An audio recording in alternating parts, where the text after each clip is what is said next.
Have you ever looked back at a choice you made and just had that cold, sinking feeling, thinking, that wasn't me? Well, today we're diving deep into the psychology behind that very feeling.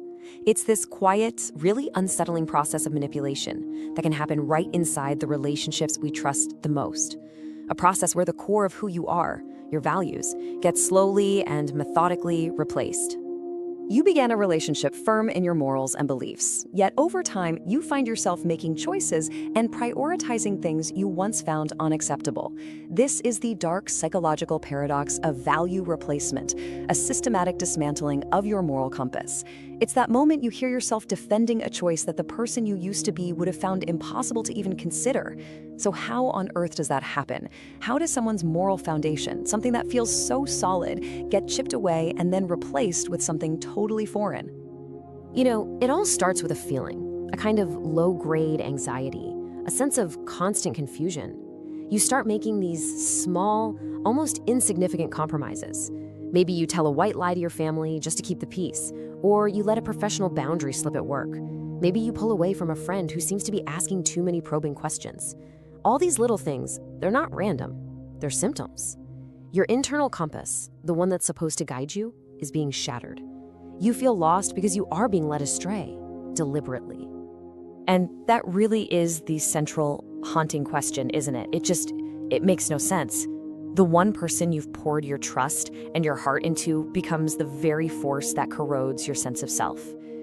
To get our heads around this, we have to look past the idea of just, simple disagreements or different points of view. We have to see this for what it actually is, a deliberate psychological strategy. And this strategy, this psychological weapon, it has a name. It's called value replacement. And let me be clear, this is not a passive drift. This is not you just naturally changing over time. No, this is an active, strategic process, a form of coercive control. And it's designed to do one thing, to attack the very source of your personal strength, your values, and turn you into someone who is easy to control.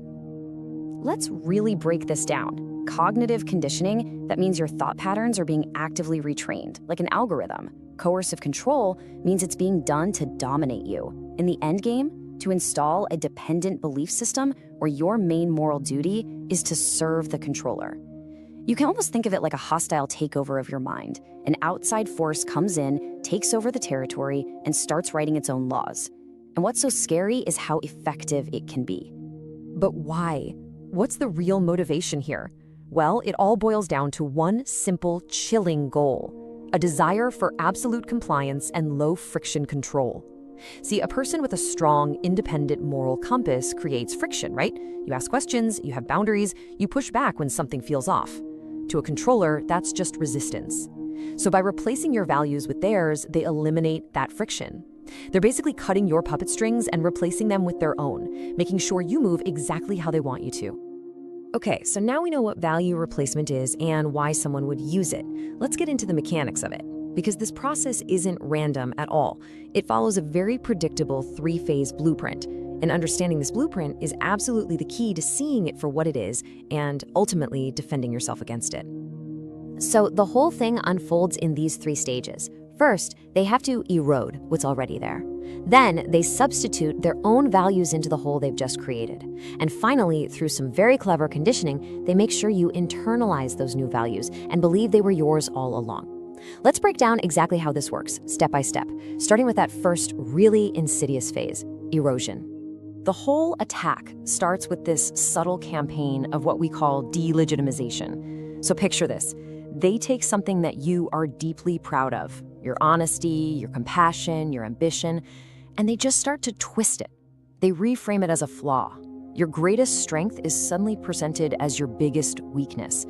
And it's done through these constant low-level attacks that are all designed to make you doubt the very best parts of who you are. And this is a perfect textbook example of how that script works. A core value like honesty gets twisted into a negative trait, being controlling. Or maybe your loyalty to your family gets reframed as, you're not loyal to me. Your dedication to your career becomes, see, your ambition proves you don't actually care about us. The attack is so confusing because it targets your good intentions, which makes it feel almost impossible to defend yourself against. And the result of these non-stop attacks is this state of intense psychological pain called cognitive dissonance. You believe you're an honest person, right? But the person you love and trust keeps telling you your honesty is actually harmful. This contradiction in your brain creates this constant, grinding mental static. It is exhausting. And our brains are wired to do one thing: make the noise stop. And often the easiest way to do that is to just give in, to think, okay, fine, maybe my value is the problem here.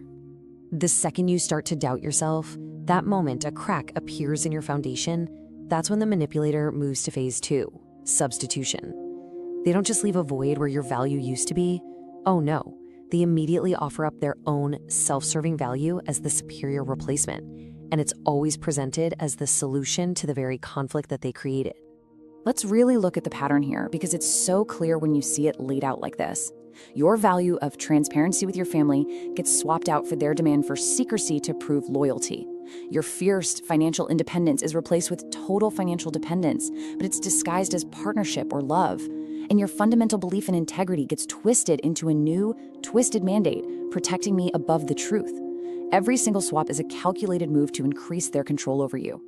So how do they make these new, twisted values actually stick? Well, they use one of the most powerful psychological tools out there: intermittent reinforcement. The moment you finally give in, when you keep their secret, or hand over financial control, or tell that lie for them, you are suddenly flooded with this intense, unpredictable wave of reward, affection, praise, a perfect day out of nowhere. It is exactly like hitting the jackpot on a slot machine. And your brain, desperate for that reward, creates this powerful subconscious link. Complying with their value equals peace, relief, and love. You're literally getting trained to choose their version of reality. Over time, this relentless cycle of erosion, substitution, and reinforcement leads to the final and, frankly, most dangerous stage. The values are no longer theirs. They've become yours. The controller's rules are now your own internal beliefs. You start to genuinely believe that secrecy is loyalty, that total dependence is a form of love, that protecting the controller, no matter what, is the highest moral good. This timeline really shows the tragic journey. You start out with a really clear sense of who you are. In the middle, you're in that awful, painful state of dissonance, making compromises just to stop the fighting. But by the end, the fight is over. You know why? Because there is no more internal conflict. The controller's values have been fully integrated, and at this point, they barely have to lift a finger. You now police yourself using their rulebook. Now, to really defend yourself against this, we have to understand the deep psychological drivers for both people involved. This isn't just about what people are doing, it's about these very deep-seated needs that are clashing on a psychological battlefield. So on one side, you have the manipulator, driven by this deep need to basically absorb your identity and have total frictionless control. But what about the target? Well, their vulnerability is rooted in one of our most basic human fears: the fear of attachment loss, of being abandoned. That terror that the relationship might end makes any conflict feel like a threat to your survival. And to keep that connection, to make the pain of that dissonance stop, you begin to sacrifice your values, one piece at a time. Okay, we have deconstructed the attack from every angle. Now let's talk defense, because you absolutely can protect your core identity from this kind of systematic erosion. But it requires a conscious, deliberate strategy. It requires you to build what we're going to call a moral fortress. Your defense is a 3-step process. And this isn't about just hoping things get better. This is about taking active, deliberate steps to protect your own mind. It's about anchoring yourself to your truth, learning to spot the attack in real time, and then flat out refusing to accept the substitution they're offering. Step 1 is the absolute foundation of your defense. You create a value statement anchor. And I don't mean just thinking about it. You need to physically write down your core, non-negotiable values, like the ones you see here. This document, this is your proof. This is your anchor in the middle of a storm of gaslighting and confusion. So when you're in a moment of doubt, when you're being told your honesty is controlling, you look at your list and it says, I value open and honest communication. This external, concrete reminder helps you trust your own gut over the manipulative script they're feeding you. And this all brings us to the ultimate takeaway here. Understanding the mechanics of the attack is one thing, but truly internalizing this next lesson is what gives you real immunity. It all comes down to a fundamental truth about your own identity. So let's put it all together one more time. Remember the pattern, because seeing it is everything. First, erosion attacks your values to create that awful cognitive dissonance. Then, substitution slides their own self-serving agenda into that empty space. And finally, intermittent reinforcement locks in the swap, conditioning you to actually prefer their values to your own. That's the blueprint from start to finish. And this right here, this is the most critical realization you can have. When someone consistently attacks your core values, you have to reframe what's happening. This is not a simple disagreement. This is not something to be worked through with better communication. It is a strategic act. It is a declaration of war on your identity. It's a statement that they intend to overwrite your psychological source code and possess your moral self. And that is how you break the loop. Awareness is the first and most powerful step. By recognizing that delegitimization script when you hear it, by holding on to your value statement anchor, you can simply refuse to engage in the debate. You don't have to defend your integrity. You do not have to justify your honesty. You simply assert, calmly and firmly, that your moral identity is not and will never be up for negotiation.